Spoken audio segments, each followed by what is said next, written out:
Herkese merhaba arkadaşlar. Artur Beterbiev Joe Smith Jr. maçı tamamlandı. Artur Beterbiev Joe Smith Jr.'ı ikinci roundda TKO yani teknik knockout'ta knockout etti. Hakem Joe Smith Jr.'ın daha fazla devam edemeyeceğini anladı. Doğal olarak da Artur Beterbiev'in o sert yumruklar karşısında 3. roundu maçın görmeyeceğini boks fanları da az çok gördü. Hakem de maçı bitirdi, devam ettirmedi. Bence hakem doğrusunu yaptı. Artur Beterbiev, Joe Smith Jr. maç son analizine geçmeden önce biraz bokstan konuşacağız. Mesela Joe Smith Jr.'ın 32 maçı var. 28 galibiyeti var. 22'si knockout. 4 yenilgisi var. Joe Smith Jr.'ın boksuna baktığımızda aslında fizik olarak daha önceki maç öncesi analizimde söylemiştim. Fizik olarak iyi bir fiziğe sahip. Boks fiziğine sahip. Ama bu boksör dediğim gibi usta ellerde işlenmiyor. Güçsüz yumruklar atıyor. Defansı iyi değil. Savunması iyi değil. Yani bu boksörde birçok eksik var demiştim. Bazen boksörlerin maç sayıları vardır. İşte 30 maç, 40 maç, işte 35 maç, 30 galibiyet veya 35 maç, 30'u nakal. Ama bunların kaç tanesi iyi boksördü? Yani 35 maçta 30 galibiyet aldın ama bunların kaçı iyi boksördü? Kaç tanesi seni zorladı? Veya senin dengindeydi? Veya senden teknik olarak iyiydi? Yani bizim için bu çok önemli. Özellikle biz boks analizi yapanlar için. Ben boksörlerin maç sayılarına çok fazla takılmam. Benim için onların yaptığı iyi maçlar. Örnek vereyim, 30 maçta kaç tane kaliteli maç yapmış? 5 maç. Bu benim için çok fazla önemlidir. Bazı maçları görürsünüz. İşte boksörler çıkar, 2 yumruk atar, rakip hemen eldiveni çıkartır. Yani bunu maç sayısına eklesen ne olacak? Yani benim için bu boştur. Benim için önemli olan kaliteli boksörlerle karşılaşıp ismi olan boksörleri, onları geride bırakmak benim için çok çok daha önemlidir. Artur Beterbiev'e gelirsek 18 maçı var, 18 galibiyeti var, 18'i de knockout. Mükemmel bir seri. Gerçekten çok iyi. Artur Beterbiev baktığımız zaman gerçekten fizik olarak çok güçlü. Güçlü yumruklara sahip. Özellikle de demir gibi yumrukları var. Belki ringin dışındaki insanlar, boksu TV karşısında izleyen insanlar bunu fark edemez ama Artur Beterbiev'in özellikle de dayanıklılık olsun, güç antrenmanlar olsun, çalışmalarını görseniz yani o yumrukların nasıl tesirli gittiğini çok daha iyi anlayacaksınız. Çünkü bu adam özellikle de profa geçtikten sonra biraz da amatöre göre esnekliği gitti. Daha çok güce, dayanıklılığa gitti. Ve bunun da meyvelerini gerçekten arıyor. Biz hissetmiyoruz belki ama rakipleri onun o gücünü, güçlü yumruklarını hissediyor. Bazen mesela biz de boks yaptığımız dönemlerde bazı rakiplerden sert yumruklar da yediğimiz oldu. Güçlü yumruklar yedik. Ama bazıları da sanki bize taşla vuruyordu. Yumruğu yediğimizde mesela sanki elinde bir taş var ve o taşla kafamıza vuruyor gibi bu şekilde etki yaratan yumruklar oluyor. Bence Artur Beterbiev'in de yumrukları bu şekilde diyebiliriz. Arkadaşlar boksta şu bir gerçek. Boksta bir yerde tecrübe tabii ki önemli. Teknik, taktik bunlar hep önemli. Boksta zaten olması gereken şeyler. Yani bir boksör eğer teknik değilse maçı kaybeder. Doğal olarak Artur Beterbiev, Joe Smith Jr.'dan daha teknik, daha boks ringlerinde tecrübeli, amatör kariyeri var. Yani boks ringlerinde daha fazla rahat olduğu için Joe Smith Jr.'ın karşısında da öyleydi. Artur Beterbiev'in zaten ringe girdikten sonra özellikle de Çeçen boksörlerin, Dağıstanlı boksörlerin o kendine özgü bir yüz ifadesi vardır. O soğuk ifade, kendinden emin, güçlü duruşu. Tabi Artur Beterbiev dinine de çok bağlı bir isim. Doğal olarak da boks ringlerinde gerçekten o ringe girdiğinde o gücünü, asilliğini rakiplerine hissettiriyor. Hani ringe girdiğinde bir ufak da olsa bir korku salıyor rakipler üzerinde, o duruşu, kendinden emin duruşu. Bundan sonraki süreçte yine Artur Beterbiev yoluna devam edecektir. Artur Beterbiev'in soğuk duruşunun yanında bir o kadar da çok ince ruhlu bir adam. Özellikle de aile yaşantısı muhteşem. Yani onu ailesiyle vakit geçirirken görseniz kendisi gerçekten çocuk gibi. Boksörlerin geneli böyledir. Doğal hareket etmeyi severler. Boksörlerin bazen yüz ifadelerine aldanmayın. Çok sert dururlar ama emin olur içinde pamuk gibi bir insan yatar. Artur Beterbiev'in bundan sonraki süreçte maçı kimle olacak? bence %85, %90 Anthony Yarda ile olacak. Onunla maç yapacak. Bu maçta İngiltere'de olacak. Diğer bir rakipse özellikle de Artur Beterbiev ile maç yapmak isteyen isimlerin başında da Dimitri Pivol geliyor. Dimitri Pivol Artur Beterbiev ile çok maç yapmak istiyor. Yani aslında Joe Smith Jr. Artur Beterbiev maçının galibiyle Dimitri Pivol maç yapmak istiyor ama bence onların ikisi arasında bu maç hemen olmayacak. Ben öyle düşünüyorum.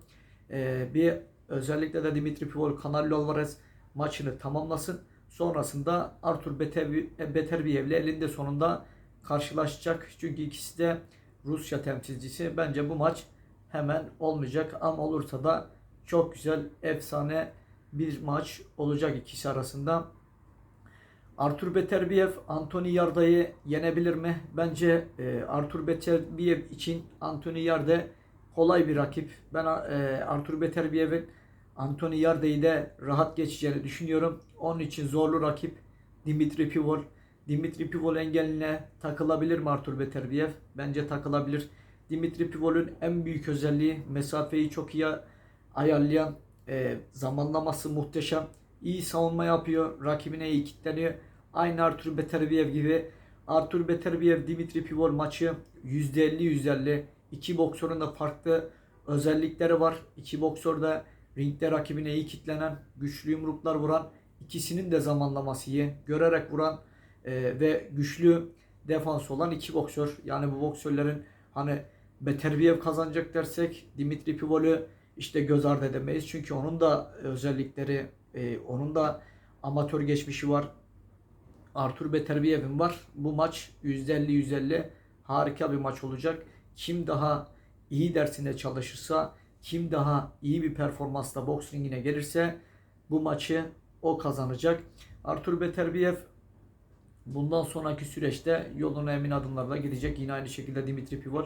Dimitri Pivol de Canelo Alvarez maçından sonra Artur Beterbiev'le bir maça çıkacaktır. Bundan maçın örnek vereyim analizine, maç sonu analizine geçmeden önce bazen arkadaşlara boksu anlatıyorum. Bunu hep söylüyorum. Ama bazıları bana inanmıyor. İşte bu ne söylüyor? Çok farklı konuşuyor diyorlar. İşte farklı, boksun farklı bir yüzünü anlatıyor diyorlar. Arkadaşlar belki siz alışık olmadığınız tarzda konuşuyorum ama emin olun boksun tam içinden konuşuyorum.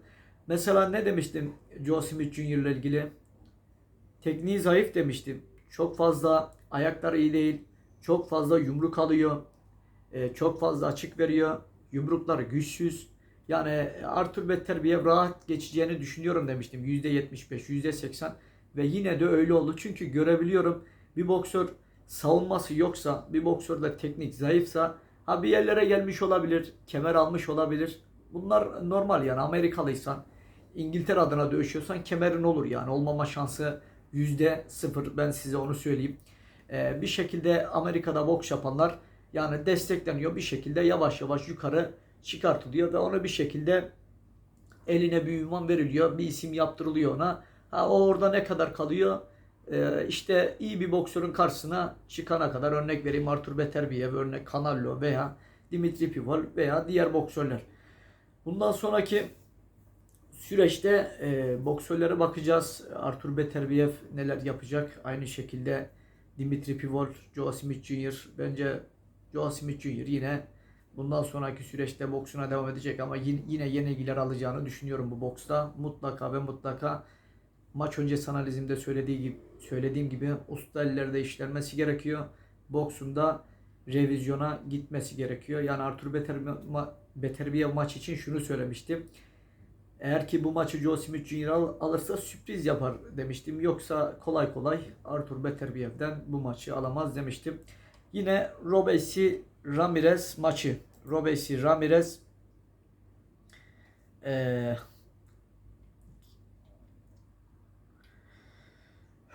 Robeisy Ramirez Nova maçı. Yani bu maçta şu bir gerçek arkadaşlar. Yani burada Robeisy Ramirez teknik bir boksör. Boksu biliyor. Akıllı bir boksör. Yani bu maçı da bunun içinde anlatayım. Bunun da analizini yapmış olayım. Boksta şu bir gerçek arkadaşlar. Teknikle bir yere kadar örnek vereyim. Teknikle bir yere kadar gidiyorsunuz. Eğer performansınız yoksa tekniğiniz de bazen işe yaramıyor. Performansı olan boksör sizi yenebiliyor. Ama bazen de hem teknik olarak hem performans olarak ringe gelirse bir boksör, öbüründe teknik yoksa, performans varsa yine tekniği olan o boksör kazanıyor. Bu yüzden boksta her zaman mesela Abraham Nova Robert Ramirez maçına baktığımızda, şimdi Robert Ramirez 2 defa olimpiyat şampiyonu olmuş bir boksör ve bu isim mesela bak ne yaptı? Oynadı. Ters kart bir boksör. Özellikle de ön yumruğun üzerinden, bak bunu her zaman göstertiyorum. Bak ne diyorum? Yumruklarınızı mermi gibi vurun diye. Ne yapıyor? Sol kroşesini attı. Yumruğun üzerinden aldattı. Önünü kapattı bir nevi yumruğuyla. Buradan içeriden sağ direğini mermi gibi vurdu. Ve Abraham Nova'yı knockout etti. Yerden kalkamadı. Normalde bu Abraham Nova'da güçlü bir boksör. Ama Robert Ramirez de güçlü yumruklara sahip. Bu isimle de ben daha önce maç yapmıştım. Bunu da söylemiştim. Bakın işte dövüştüğüm isimler bunlar. Bu isimde ben çok fazla yumruk yedim. Ama knockout olmadım çok şükür. Yani o şu anda nerelerde, biz nerelerdeyiz. Bunun da sebebi şu. Türkiye'de boks yaptım. Türkiye'de boks yaptığım için tabii ki gururluyum. Türkiye adına dövüştüğüm için. Türkiye'deki boks yöneticilerden hiçbir zaman memnun değilim. Antrenörlerden hiçbir zaman memnun değilim. Olmadım da olmayacağım. Hayatım boyunca da olmayacağım. Adaleti gözetmeyen yönetici, adaleti gözetmeyen antrenör benim gözümde bir yerde boş bir antrenör veya boş bir yöneticidir. Ülkem adına dövüşmek her zaman bana gurur verdi. Ülkemin ismini kullanmak her zaman bana gurur verdi. Ama işte benim tek ağrıma giden, zoruma giden, bu isimlerin karşısında neden bir Türk boksör yok? Neden yani dünya arenalarında örnek vereyim bir Erdal İnanlı ismi duyulmuyor veya Erdal İnanlı'nın ardından neden bir Türk bayrağı dalgalanmıyor boks ringlerinde? Benim ağrıma giden bu. Neden yabancı boksörler, neden Türk boksörler değil? Bunun da tek sebebi Türkiye'deki yöneticiler ve antrenörlerdir. Keşke adaletli, bu işi bilen yöneticiler bu işin başında olsaydı da biz Türk boksörler dünya arenalarında boyumuzu gösterseydik, Türkiye'nin gücünü gösterseydik. Ama ne yazık ki bir yere kadar sizi bu isimler taşıyor. Bir yerden sonra bu isimler sizin önünüzü kesiyor ve doğal olarak da Türkiye'deki boksörler neden diyorsunuz? Örnek vereyim, dünya arenalarında değil. Neden Türk boksörler yok? Türk boksörler güçsüz mü? Türk boksörler gayet güçlü. İşte dövüştüğüm adamlar bakın rakiplerini birbirine kalt ediyor. WBC dünya şampiyonu oluyor. Yani biz olabilir miyiz? Allah bilir orasını, ama elimizden geleni de ardımıza koymazdık. Mücadele ederdik. En azından yani dövüştüğümüz isimler buralara kadar geliyorsa, bizim oynadığımız isimler, biz de bir yerlere gelirdik. Fazlasını bile yapardık. Türk boksörlerde o güç, o irade, o duruş var. Bundan sonraki süreçte inşallah biz de madem bunlar bize karşı bu şekilde yanlış eylemlerde bulundu, biz de doğru eylemler yaparız. Dünya arenalarına birçok Türk boksör geliştiririz ve onların ilerlemesi için mücadele ederiz. Bundan sonraki süreçte zaten hedefimiz bu olacak. Bir kanal açacağız Türkiye'den dünyaya ve orada Türk boksörleri daha çok dünya arenalarında göreceksiniz Türk boksörlerin başarılarını. Ama bunun için zaman, imkan çok önemli. Bunlar olmayınca hiçbir şey olmaz. Benim şimdilik söyleyeceklerim bu kadar.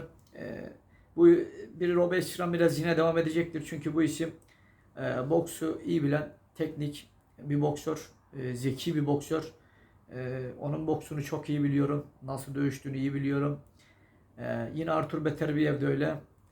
Ta ki Dimitri Pivol engelini geçene kadar Artur Beterbiev'i bence şu an en çok zorlayacak isimlerden bir tanesi Dimitri Pivol diyebilirim. Bir Canelo Alvarez Artur Beterbiev maçı nasıl olur? Bence Artur Beterbiev Canelo Alvarez'i de götüreceğini düşünüyorum yani. Çünkü sert bir isim, güçlü yumrukları var. Ne zaman ne yapacağı hiç belli olmuyor. Çok zeki dövüşüyor, akıllı boks yapıyor. Son maçında da kontrollü olduğunu gördük. Konsantrasyonu, dikkati yerinde, gücü hala yerinde. Şimdilik benim söyleyeceklerim bu kadar arkadaşlar boksla ilgili. Bir sonraki videoda tekrar görüşürüz. Kendinize çok iyi bakın. Hoşça kalın. Bazen konunun dışına çıkabiliyoruz ama içimizdekileri de konuşmak gerekiyor bazen. Hoşça kalın arkadaşlar.